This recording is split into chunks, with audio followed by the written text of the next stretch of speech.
How's it going, everybody? Welcome back to another video. I'm excited to be back. I had a very nice vacation, but I am also excited to talk more about Digimon and get back into sealed only. There's going to be a couple changes there, so definitely make sure that you subscribe so you don't miss out on anything. With that being said, I made a very quick PowerPoint because I am uploading this at the last possible minute because life once again got in the way. But I just want to give my quick thoughts on what I think is going to get hit in August. Overall, I think that there's one glaring issue in the room in the Growlmon or Guilmon package that needs to be addressed before we add more cards to just make the archetype stronger and stronger. I think it is leagues above better than it is leagues faster, I should at least say, than what anything else can be doing. And it makes it really uninteresting to play against sometimes, especially comboed with the Gallantmons that the decks have access to. But so, since I'm already talking about it, let's go ahead and start our Restrict to 1 freebies. First off, it's Gravity Crush. This should follow suit with all of the other free memory gain options that we have in the game. The only difference, of course, being that we should also... There's also an argument to ban this one, though I am less inclined to think so. The only one of them that is okay, I would assume, is Parabolic Junk, because you really need a very niche kind of deck to follow along with it. They'll probably go with a restriction, just because that's what they've done with all of the other free memory gain options that we've seen in the past. But this one in particular, I believe, is going to be, it has an argument to be banned just because it is a free +2 memory. Hammer's Bark was free +1. This one is +2 with downside, but a lot of the time that you're using this, you don't have a downside. You're not really going past that turn. It might change with only one copy. There might be actual things that you have to consider with this card, but I think they'll probably end up putting it at 1. And then we have Growlmon X. This card enables everything that Guilmon Rush decks want to be on top of. Some people are calling for Guilmon X to be hit. You don't have to worry about Guilmon X if this card is gone. Editing Raven from the future here. I meant Rush Guilmon, not Guilmon X. I think Guilmon X is totally fine. It should be Rush Guilmon that we were talking about, not Guilmon X. Some people are wanting specific stuffs out of like Garudas and Birds hit. I don't think that you need to, because the best shell that they have is this deck, and if you hit Growlmon X, that deck is taken care of. It does too much. You know, the draw one, trash one is like, if that was all it did, that's fine. Being able to play out another body after it's deleted is just way too powerful and is very polarizing in the games that it's present in. Its inherited effect whenever you delete any of your opponent's Digimon to gain a memory is kind of icing on top, but I think this card could also consider being banned. I don't want to throw... I know I've just said that I've wanted to ban 2 cards right out of the bat, but I don't necessarily want to ban both cards. I don't think that that's where we want to be, but I think that out of the cards that I'm going to talk about today, I think Growlmon X currently has the strongest case to be hit and banned. They're really not doing great on their success rate for their protagonist level 4 X antibody cards, with 3 of them being hit out of the 3 good ones that they've made. So yeah, I just think that this enables way too many purple decks to just kind of swarm the board. Too many purple decks to just kind of have the tools that they need to play rush bodies over and over and over again. The rush bodies themselves are fine. Nobody was playing them before we had access to free play them. If we get rid of this card, either by putting it to 1 or banning it, I think that it'll take care of that. Next up, we have our Restrict to 1 for Royal Knights. I was kind of sitting down trying to figure out how best to hit Royal Knights, and I've come to the decision that it should probably be one of these 3 cards. I'm going to go in order from what I think is most likely to least likely, and we'll talk about it as such. The first card I think they should probably hit, the card I think that should be hit, is Royal Knights of the Purge. This sets up your Omni plays way too quickly nowadays, with other cards that are also able to slot sources underneath. It just really ramps up incredibly quickly, especially now that we have like Leopard that's able to play out another body that's going to live, and then Leopard puts itself underneath and gains you 2 memory. It's just very quickly this deck is getting to the point where it's able to slot a bunch of sources and then just swing out for game. So I think this is probably my first choice. Even like the other reason I would want to see this hit is because with the Jesmon that they're on from BT 19, it technically doesn't have an on-play effect to make a token. Or rather, it just sees whenever something is played. So if it itself is played, or whenever another Digimon is played, you're able to just kind of combo off from there to out any floodgates that might otherwise be hampering you. I think that this card is probably my pick for hitting them. You could also hit their consistency piece that also says Omnimon in name can't leave. I think that would probably be fine. This is a 1-cost searcher after 3 turns for them. Adding a Cool Boy and a Royal Knight or X antibody is pretty powerful. I don't think it's the strongest thing that they're doing. I do think that's Royal Knights of the Purge, but I could also see them hitting this card instead. The third card I have here is Cool Boy. Cool Boy just provides so much value for the deck, but also I don't think that he is necessarily the problem until you know that your opponent has a BT20 Omeka in hand. Being able to turn that on your opponent's turn into an Omni X that can stop them from pushing any sort of damage is really powerful. You could also think that maybe the Cool Boy can stay, but the Omeka should be hit. But it's a question of, do you want the deck to be able to, if you hit the, and I suppose if you hit the Cool Boy, the Omeka kind of does nothing for the deck at that point, but I don't think either of those cards should be hit. Maybe Omeka, but I really think World Knights of the Purge is where I probably would end up. I just think it provides too much acceleration for the deck. Just being able to slot extra sources to make your other stuff cost less is very good, and we want to slow that down just a little bit. I don't think that Royal Knights is too overly tuned. I don't necessarily think it's best deck in Room, and if it is, I don't think it's a super frustrating deck to go against. There are plenty of floodgates that do out the board, notably any of the reduction in play cost, so I don't think this is necessary, but I do think that if we're bringing back the Guilmon X package, I do think that we need to look at the other top decks, which is why I have Royal Knights, and then why I also have Sakuyamon.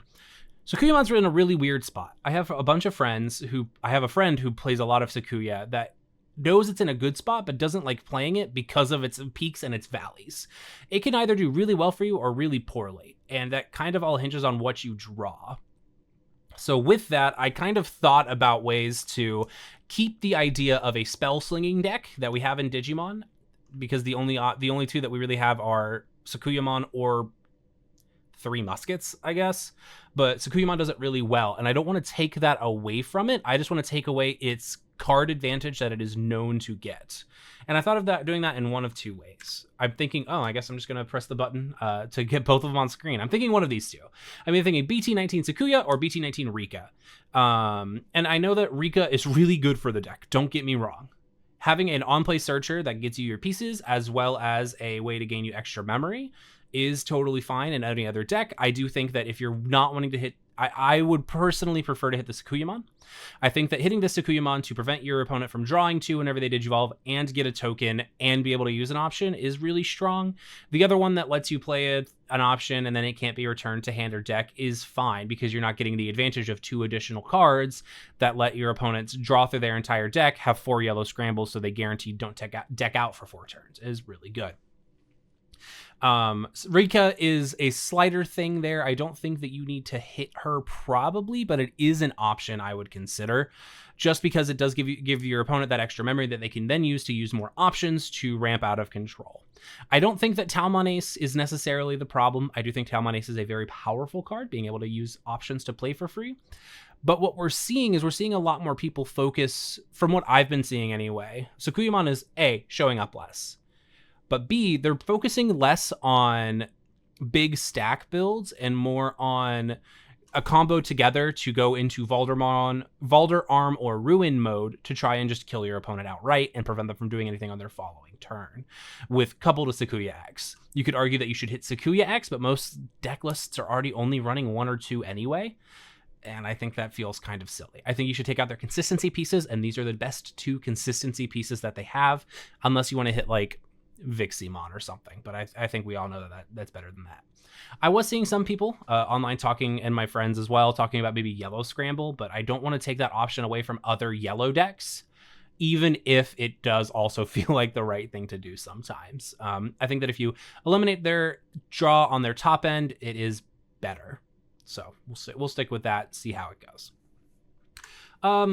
That's really everything that I think needs to be hit right away. I think that the game otherwise is in a fairly healthy spot. I am a little bit worried though about Galaxy. Let me set the record straight.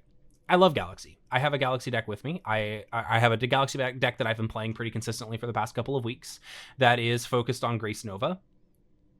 But the problem becomes is that whenever you have Ko and Sayo here, it allows you to turn any of your Galaxy stacks into whatever you want, really. It is just so incredibly powerful because it's it is just such a powerful card to free Digivolve and then also be able to Digivolve for a reduced cost of 1 off of your Sunmon. So you could theoretically push up a 5, activate this effect, go into a 5 for free, and then Digivolve into a 6 for a cost, or go to the 5 for free and then Digivolve into a 6 for a cost of 2 or something. I think all the other tools the deck has access to are really fine. I think the deep draw access is okay because you do have to pay the memory for it. I do think the inherited effects are also fine. The new Lunamon Searcher, being a searcher, is great, but having the downside of only having a draw 1 inherit is also really strong. I think it balances out the memory gain advantage that this deck has. But if you want to kill Galaxy Toolbox but still want people to be able to play it, I think you hit this card to 1. It is also the source of some other stuff, and so I think hitting this card to 1 is just fine. Next up is Medieval Gallantmon. This card is, I would argue, personally, I think this card is the best card in the game. I think that Medieval Gallantmon plays on a different axis than anything else is available to do in terms of removal, and it is such a good generic option that you do have to consider it as part of your 50 every time that you build a deck. However, I personally don't find that to be a bad thing. I think people should be playing more removal. I think that Digimon players for a long time, we just got used to not having to run removal or worry about removal. And then now that we have to face Medieval Gallantmon, it is frustrating. And I do understand this card is exceptionally frustrating to play against. I played it whenever I topped at my store regional. I played Crossheart, and this card kind of put me over that edge that otherwise I wouldn't have been able to play on. This card single-handedly won me at least 1 game per the sets that I played, and it just did everything I needed it to do. With that being said, it is so strong, and I can understand them wanting to hit it just because it makes these kind of weird game states. The amount of times that I've just kind of sighed and been like, yeah, that's fine. Whenever my opponent goes, suspend both of your bodies, pay 7. It's more than I can count. But I don't know if it's necessarily a bad thing. I am totally fine for people to disagree with me on this. I like Medieval Gallantmon. I think it adds an interesting dynamic to the game, but it might be just a little bit too strong on its all turns removal. And the last card I want to hit is Alter S. It's too early to hit this card, but I think we all know this card's going to be a problem. This card allows Omnimon players to, if they're able to keep turn with the help of like a tie and mat or something, and DNA into an Alter S 1 time, and they have another body in hand, that is all of their security gone, so long as you don't block it. And usually they're outing your blocker with either the War Greymon or the Metal Garurumon, depending on what it is. I've definitely been killed by Alter S into regular Omni more times than I'd like to admit. I think it is too early to hit the deck. There are ways to play around it. Kokuamon, big Kokuamon stocks going up. I don't think that it is impossible to beat, but I would not be surprised if this card becomes an issue in the future. I'm scared of this deck being best deck in format. I have a very strong feeling it is going to be best deck in format because we've already seen Alter S be in both Omni DNA for Nokia Omni, as well as in Garurumon Alter S or Gas. I think that this card is incredibly powerful. Being immune, not being able to be outed before the end of attack even hits, just puts the icing over the top for me. And I do think that we probably do have to consider hitting this card. Probably not yet, but probably on the next list. But that's every card that I think has a chance to be hit or should be hit. I think this game is in a fairly good spot, like I said earlier. But I do think that we could actually go with a couple of unrestricts. Yeah, I think there's a couple cards that we can unrestrict. First off, I'll give it to you, Greymon fans. I think from order of most likely to least likely, I think Greymon X is incredibly likely to be unhit. Every time I look at all these level 4s, I think to myself, all these cards are really bad. And Greymon X is really good, which is why it's been at 1 since BT 14, almost 2 years ago at this point.